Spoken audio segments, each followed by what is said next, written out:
All right? If all that we have shared is true, how do we explain Exodus 34, verse 7b?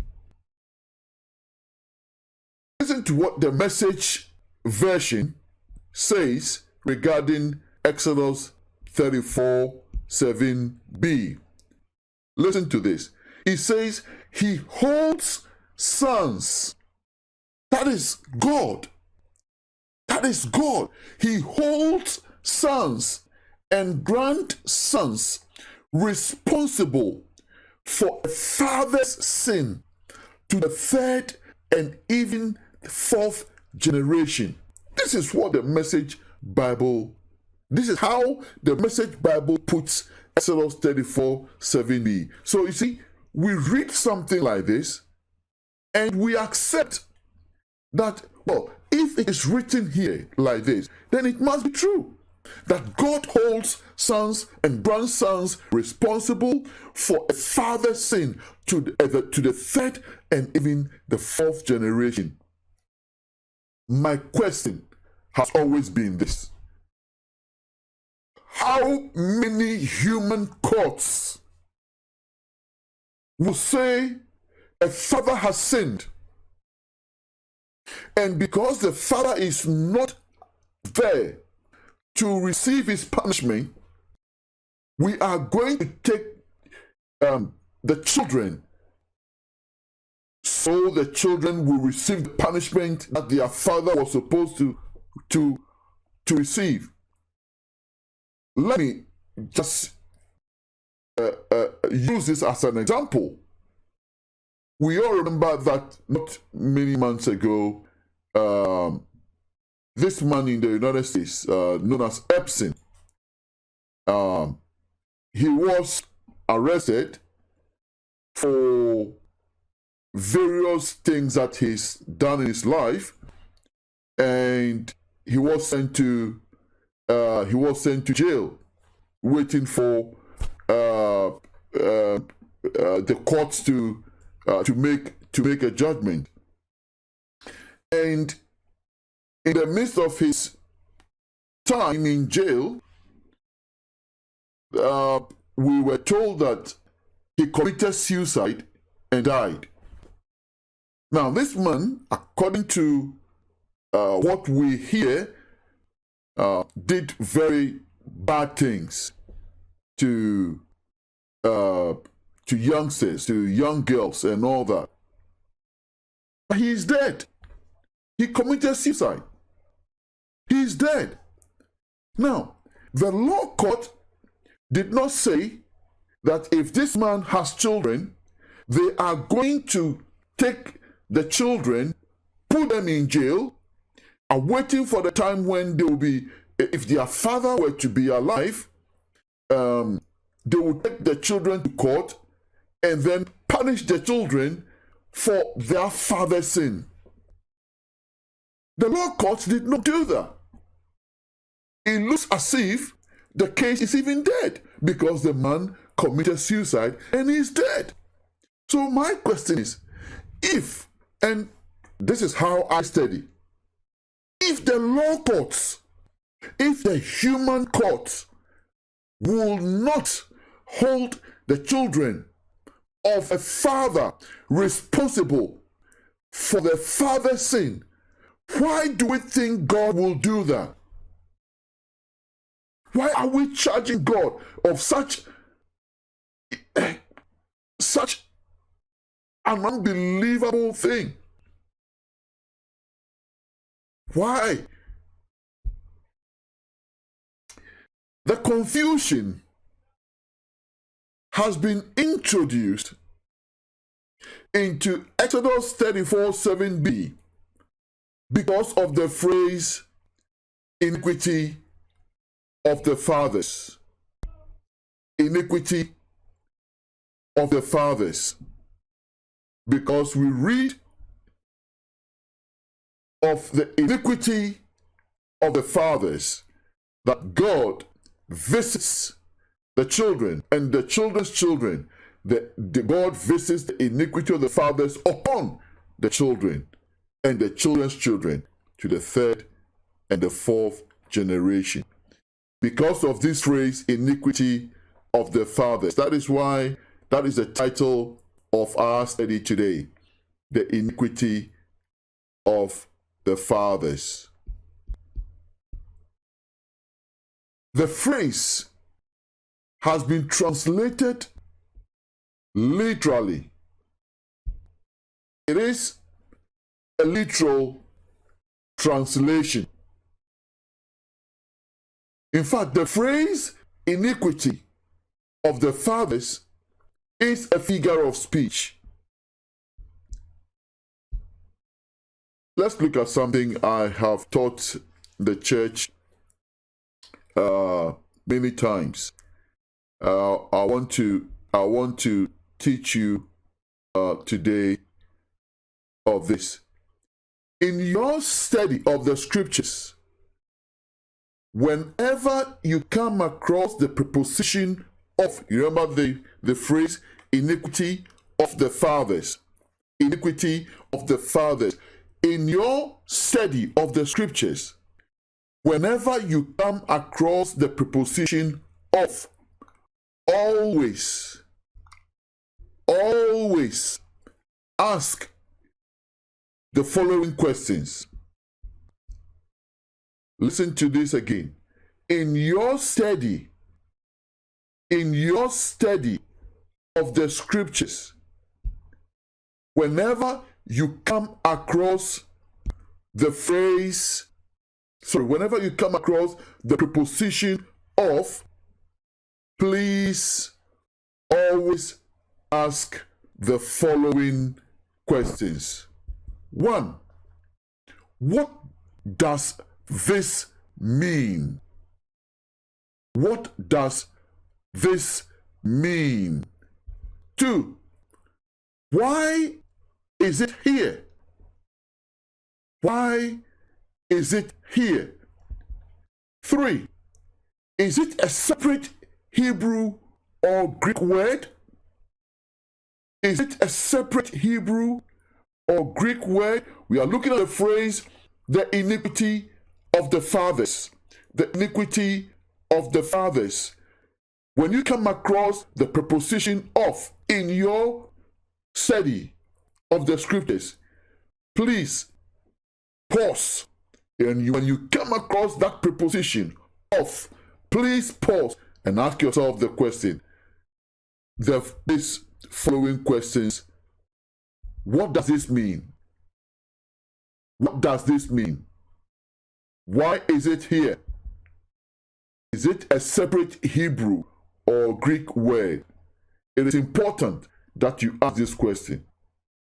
In scripture, although the preposition of is used to represent words like from, around, away, under, besides, upon, over, in, into, down, through, towards, with, and before.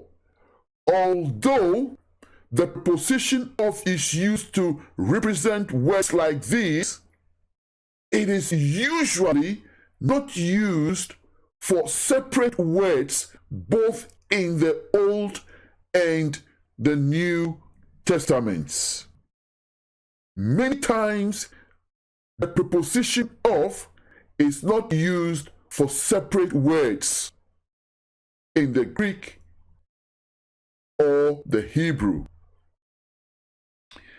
If it is not, if you check your concordance and you find out that it is not a separate Hebrew or Greek word, then you are being given a hint of a figure of speech known as genitive case. Whenever you come across the preposition of, and it is not a separate word in the Greek or in the Hebrew, then you are being given a hint that what you are reading is a figure of speech known as the genitive case. Now, It is important to make note of this because interpreting phrases containing the preposition of, great care is necessary, as sometimes very important conclusions may result. And that is the reason why the teachings that God, even in the Message Bible, and it's so sad, the Message Bible says that God holds the sons and the grandsons responsible for the sins of their fathers. It is because this preposition of has not much care has been taken when interpreting the phrase iniquity of the fathers. The iniquity of the fathers. Very important conclusions have resulted, and teachings have gone around saying that God holds the children responsible for their father's sins. And we find that written in Scripture. Bible scholars tell us that there are approximately 9 different types of these genitive cases in Scripture. But we shall only look at the genitive case that relates to the phrase iniquity of the fathers. That is what relates to our teaching or our study. So we shall stick with that. We shall stick with the genitive case that relates to the phrase iniquity of the fathers. The genitive of character, that is the one that relates to our subject today, the iniquity of the fathers.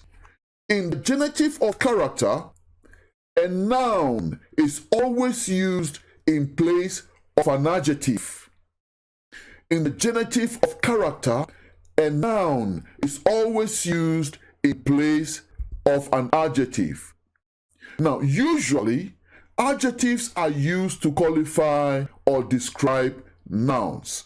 This is what we've all been taught in our English classes. That if you want to describe a noun, if you want to qualify a noun, you use an adjective to qualify a noun. But listen to this. But if one wants to lay much more emphasis on the adjective which is qualifying the noun, then instead of using an adjective, you will use a noun in place of an adjective. That is what the Bible scholars call the genitive of character. The genitive of character. A noun is used in place of an adjective to describe another noun. Now, having some examples would help us here. So let's look at a few examples. Now, what do I want to focus on, or what do I want to emphasize when I say the following statement? When I say my great-grandfather was a strong man, what do I want to emphasize? I want you to write it down. What do I want to focus on? What do I want to emphasize when I say my great-grandfather was a strong man? What do I want to emphasize? Now, my great-grandfather was a strong, the adjective there was a strong man. So I've used an adjective, strong, and I've used the noun man. And we say whenever you want to describe a noun, you use an adjective to describe the noun. Whenever you want to qualify a noun, you use an adjective to qualify the noun. So my great-grandfather was a strong man. What am I focusing on? Because I want to focus or lay emphasis on my great-grandfather, the man, I use the adjective strong to qualify my great-grandfather, the man. Do you get that? Because I want to focus or lay emphasis on my great-grandfather, the man, because I want to focus on the man. I use an adjective to qualify the noun, to describe the noun. You are getting that? Good. However, if I do not want to focus on my great-grandfather, the man, but I want to focus on the adjective describing my great-grandfather, then I will use another noun. Instead of using an adjective, I will use a noun in place of the adjective. Do you get that? That is why it's called the genitive of character. I'm using a noun in place of an adjective to describe my great-grandfather. Then, instead of using the adjective strong to describe the noun, my great-grandfather, the man, I will have to use another noun. This is what the genitive of character is all about. Using another noun to describe a noun. Good. So in this case, I will say, if my focus now is on the noun describing or qualifying my great-grandfather, if I now want to focus on the adjective, this is what I will say. Now, in this case, I will say, my great-grandfather is a man, strength. My great-grandfather is a man, strength. So I've used two nouns. I've used man, noun, and I've used strength, noun. So I have changed the adjective strong, and I have now used a noun, strength, in place of the adjective describing the noun. My focus now is on the adjective qualifying or describing my great-grandfather, the noun. Now, in the English, my great-grandfather is a man, strength doesn't sound right. It doesn't sound good. We don't say in English, my great-grandfather is a man, strength. We don't say that. So, this is what sounds well in English. My great-grandfather is a man of strength. So you realize that originally, I did not have the preposition of.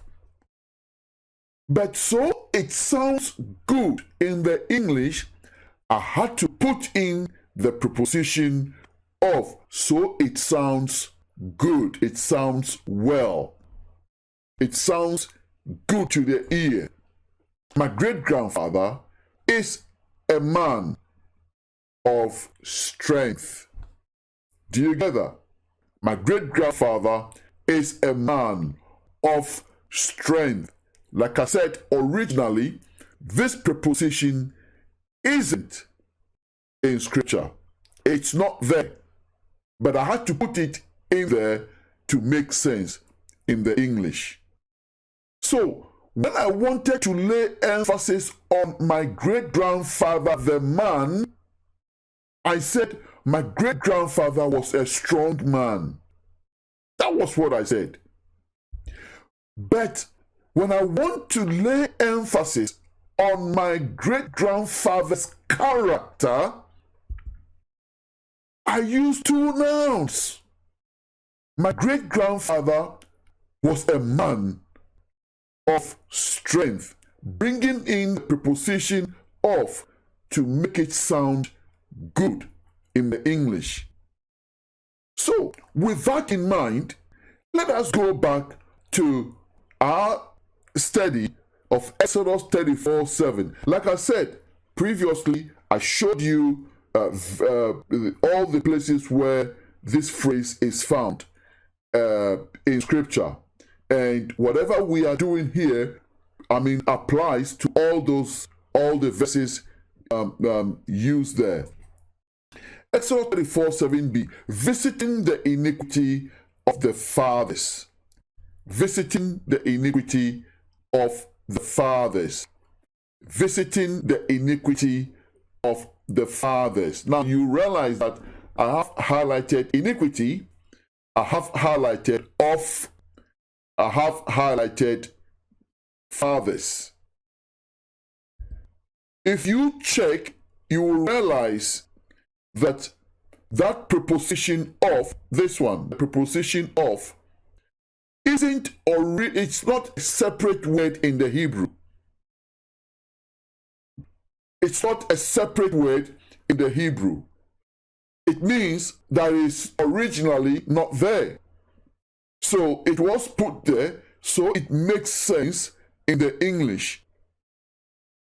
So two nouns have been used, iniquity and the fathers. Visiting the iniquity.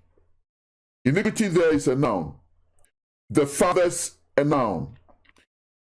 So if you remember what we talked about earlier, when I said my great-grandfather is a man, strength. So originally, this is how the phrase is put in the Hebrew, visiting the iniquity, the fathers. But because it doesn't sound well, the preposition of was put there, so it sounds good to the English ear. So we see that we are being given a hint of the genitive case. And we know that is the genitive of character, because a noun has been used in place of an adjective.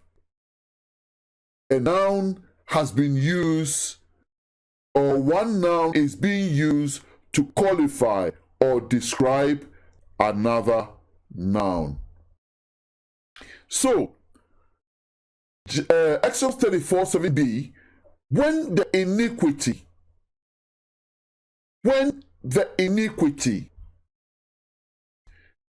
it's very important that we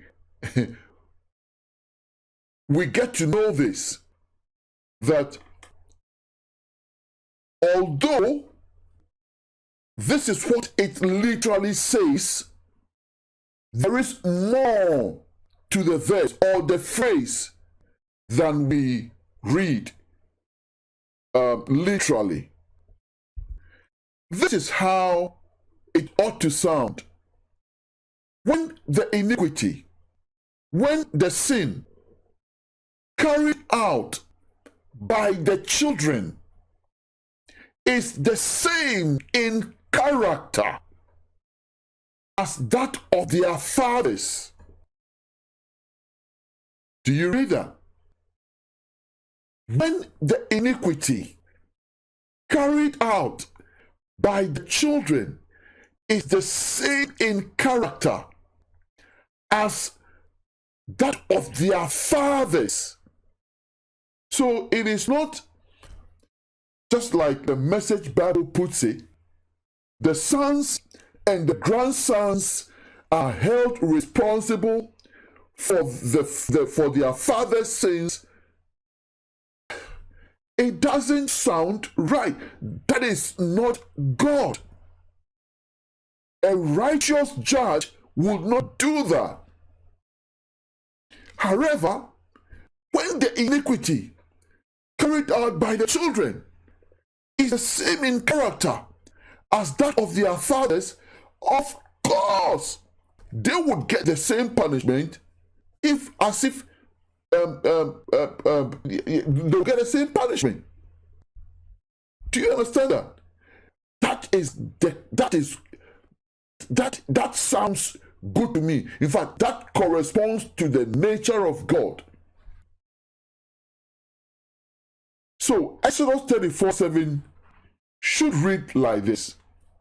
When the iniquity carried out by the children is the same in character as that of their fathers, they will be punished the same way, even to the third and fourth generation.